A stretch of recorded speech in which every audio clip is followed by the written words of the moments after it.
A charmed life never comes free, even when you're born into it.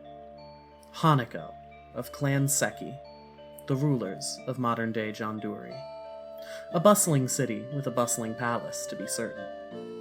You would expect that growing up as the heiress to a mercantile city, she would have been exposed to ideas and people from all around the world.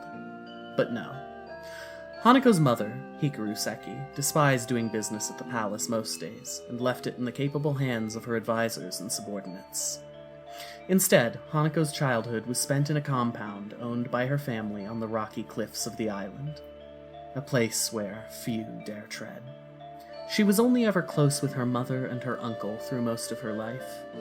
While Hanako's mother was strict and impassioned, eager to indoctrinate her daughter into the family's noble cause, her uncle only wanted to raise his mongoose lizards.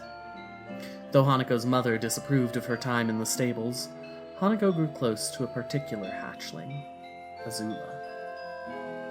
Hanako wet her teeth in the courts of the Fire Nation, proving that she had the cutthroat nature necessary to accomplish the task. The mission in question? To help her family guide the Fire Nation back into a golden age of imperial domination.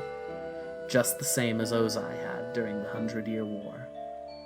Hanako was just the girl for the job. She had been deftly carved by the mentors her mother hired into a weapon of diplomacy, ready and willing to use the carrot and the stick in equal measure to get her way. There was just one issue. Hanako had the proclivity to firebend.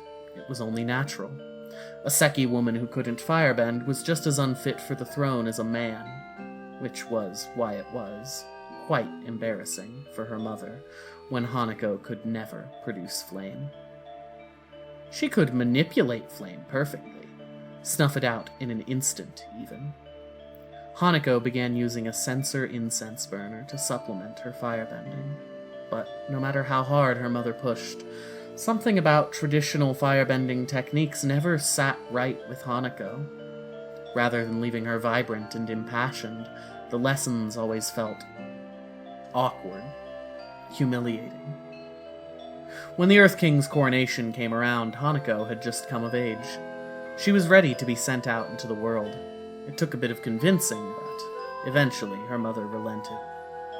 Now armed only with diplomatic acumen, an honorary admiralty, and subpar firebending, Hanako Seki intends to bring the world to its knees once more, starting with the United Republic.